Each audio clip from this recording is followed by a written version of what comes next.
தமிழ் தேசியம் சார்ந்து புலிகள் தொடர்பான வசனங்களை எல்லாம் உள்ளடக்கி தேசிய மக்கள் சக்திக்கு ஆதரவாக பிரசார பாடல்கள் வெளியிடப்பட்ட நிலையில் அது தொடர்பாக மறுப்பு தெரிவித்திருக்கின்றார் தேசிய மக்கள் சக்தியின் பொதுச் செயலாளர் நிகால் அபேசிங் அவர்கள்.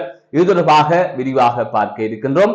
மற்றொரு செய்தியாக கருணா அம்மான் என்று அழைக்கப்படுகின்ற விநாயகமூர்த்தி முரளிதரன் அவர்களின் முதலாவது மனைவியின் பேரில் பல ஏக்கர் காணிகள் பிடித்து வைக்கப்பட்டிருக்கிறது. அவரது பெயரிலே அந்த காணிகள் எடுத்துக் கொள்ளப்பட்டிருக்கிறது. இதனால் ஏழை மக்களின் வாழ்வாதாரம் பாதிக்கப்பட்டிருப்பதாக தெரிவிக்கப்பட்டிருக்கிறது. இது தொடர்பான தகவல்களும் வெளியாகி இருக்கின்றது. இந்த இரண்டு விடயங்கள் தொடர்பாகவும் அதனை தாண்டிய விடயங்கள் தொடர்பாகவும் தான் இந்த தொகுப்பிலே விரிவாக பார்க்க இருக்கின்றோம். அதற்கு முதல் ஏகே ரிப்போர்ட் எனப்படுகின்ற இந்த யூடியூப் சேனலை சப்ஸ்கிரைப் செய்து கொள்ளுங்கள். தொடர்ந்து அருகில் இருக்கின்ற பெல் பட்டனை கிளிக் செய்வதன் ஊடாக நான் போடுகின்ற ஒவ்வொரு காணொளிகளையும் நீங்கள் உடனுக்குடன் பார்த்து கொள்ள முடியும். நான் நடராசா ஜெயகாந்தன். தற்பொழுது செய்திகளுக்குள்ளே செல்லலாம். தமிழ் தேசியத்தை வலியுறுத்தியும் அதை தவிர புலிகள் தொடர்பான வசனங்களை உள்ளடக்கியும் புலிகளின் தலைவர் தொடர்பான வசனத்தை உள்ளடக்கியும் சில பாடல்கள் வெளிவந்து கொண்டிருக்கின்றன.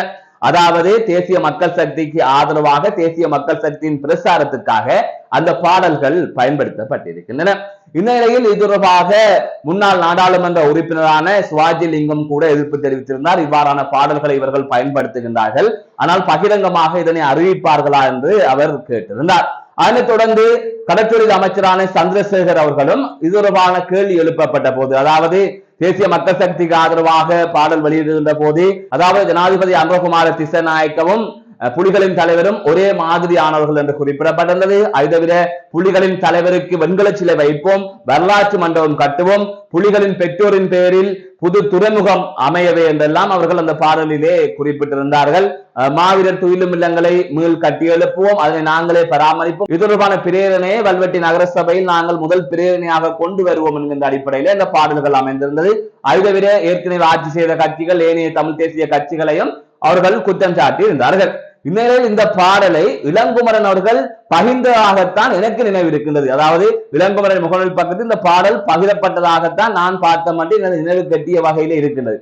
ஆனால் இது தொடர்பாக தற்போது விளக்கம் அளிக்கப்பட்டிருக்கின்ற நிலையில் இளங்குமரன், அதாவது தேசிய மக்கள் சக்தியின் யாழ் தேர்தல் மாவட்ட நாடாளுமன்ற உறுப்பினர் இளங்குமரனின் முகநூல் பக்கத்தில் அந்த பாடல் டைப் செய்யப்பட்டிருப்பதாக தேசிய மக்கள் சக்தியின் பொதுச் செயலாளர் குறிப்பிட்டிருக்கிறார்.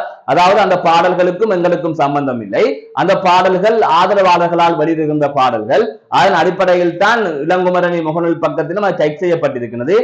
அந்த முகநூல் பக்கங்களில் டைப் செய்யப்படுவதற்கு தேசிய மக்கள் சக்தியில் எந்த கட்டுப்பாடுகளும் இல்லை என்று அவர் குறிப்பிட்டிருக்கிறார். அதை தாண்டி இவர்கள் செய்ய மாட்டார்கள், இது தேர்தலுக்கான ஒரு விளையாட்டு தானே தவிர இவர்கள் இதை ஏற்றுக்கொள்ள மாட்டார்கள் என்கின்ற விடயத்தை ஏற்கனவே சில செய்திகளிலே நான் வலியுறுத்தி இருக்கின்றேன். தொடர்ந்து இயற்கை ரிப்போர்ட்டை பார்ப்பவர்களுக்கு அது தெரிந்திருக்கும். ஆகவே இது ஒரு ஆதரவு பாடல்மாய் வெளியிட்டு விட்டு வாக்குகளை வாங்கிவிட்டு இதை அப்படியே கைவிட்டு விடுவார்கள். அதற்காகத்தான் இந்த பாடல்கள் வெளியிடப்படுகின்றது என்பது தொடர்பாக நான் கூறினேன். காரணம், இவ்வாறான தீர்மானங்களை எடுக்கவும் முடியாது. இப்படி எல்லாம் செய்தால் தென்னிலங்கையில தேசிய மக்கள் சக்தி இல்லாமல் போய்விட்டுரும். இன்னுமே சிங்கள இனவாதம் இருக்கின்றது தென்னிலங்கையிலே. அதை விட பொதுஜன பெரமுன என்கின்ற கட்சி இதனை வைத்து அங்கும் ஒரு குழப்பத்தை ஏற்படுத்தும். அது பெரிய சட்ட சிக்கல்கள் அதில் இருக்கின்றது, பெரிய ஒரு அரசியல் சிக்கல்கள் இருக்கின்றது என்பது தொடர்பாக நான் கூறியிருந்தேன். அதைத்தான் தற்பொழுது தேசிய மக்கள் சக்தியின் பொதுச் செயலாளரும் கூறியிருக்கின்றார்.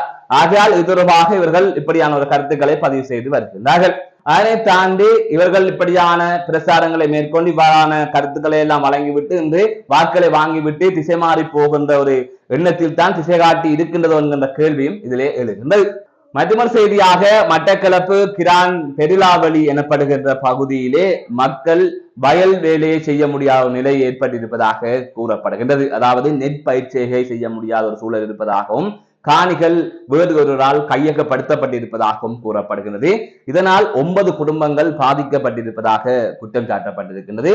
தொடர்ச்சியாக அந்த காணிகள் யாரால் கையகப்படுத்தப்பட்டிருக்கிறது, எதனால் இவர்களால் பயிற்சிகை மேற்கொள்ள முடியாமல் இருக்கின்றது என்பது தொடர்பாக ஆராய்ந்த போது அந்த காணிகள் கருணா என அழைக்கப்படுகின்ற விநாயகமூர்த்தி முரளிதரனின் முதலாவது மனைவியால் பிடிக்கப்பட்டிருப்பதாகவும் அவரது பெயரில் தான் அந்த காணிகள் இருப்பதாகவும் கூறப்படுகின்றது. சுமார் 100 ஏக்கர் காணிகள் இவ்வாறு கையகப்படுத்தப்பட்டிருப்பதாக கூறப்படுகின்றது. மண்ணை மீட்க போராடினோம், போராட்டத்துக்கு சென்றோம், அதற்கு பிறகாக எங்களது மக்களுக்காக நாங்கள் புலிகள் அமைப்பிலிருந்து பிரிந்து வந்தோம் என்று கூறுகின்றார்கள். ஆனால் இன்று மட்டக்களப்பு மக்களின் வாழ்வாதாரத்தில் வயிற்றில் அடிக்கின்ற வேலையை கருணா செய்திருக்கின்றார் என்று பாதிக்கப்பட்ட குடும்பங்கள் ஊடகங்களுக்கு கருத்து தெரிவித்திருக்கின்றார்கள். அதை தவிர ஏற்கனவே சிவனேசந்துரை சந்திரகாந்தன், அதாவது பிள்ளையானவர்கள் கைது செய்யப்பட்டு சிறையிலே தடுத்து வைக்கப்பட்டிருக்கின்றார். அது தவிர வியாழேந்திரன் அவர்கள் கைது செய்யப்பட்டு பின்னர் பிணையிலே விடுவிக்கப்பட்டிருக்கின்றார். இந்த நிலையில் கருணா எப்போது கைதாவார் என்கின்ற கேள்விகள் இருக்கின்றது. அதாவது கிழக்கு தமிழர் கூட்டணியில் இருக்கின்ற 2 பேர் கைது செய்யப்பட்டார்கள். அதாவது 2 கட்சிகளின் தலைவர்கள் கைது செய்யப்பட்டார்கள். அதில் ஒருவர் பிணையிலே விடுவிக்கப்பட்டார். இந்த நிலையில் 3ஆவதாக கருணா மட்டும்தான் தப்பி இருக்கின்றார் என்றெல்லாம் கருத்துக்கள் கூறப்பட்டு வந்தது. இந்த நிலையில் இப்படியான சம்பவங்களில் எல்லாம் கருணா அங்கு ஈடுபட்டிருக்கின்றார். கருணாவின் முதலாவது மனைவின் பெயரிலே 100 ஏக்கர் காணி எடுத்திருக்கின்றார்கள் சொன்னால் இன்னும் மட்டக்களப்பில் எவ்வளவு காணிகளை கையகப்படுத்தி இருப்பார்கள், எவ்வளவு ஊழல்களில் ஈடுபட்டிருப்பார்கள் என்கின்ற விசனங்களும் எழுப்பப்பட்டு வருகின்றது. எனவே அடுத்த கட்டமாக என்ன நடக்கும் என்பதை பொறுத்திருந்துதான் பார்க்க வேண்டும். மீண்டும் ஒரு காணொலி சந்திக்கின்றேன். நான் நடராஜ் அஜயகாந்த்.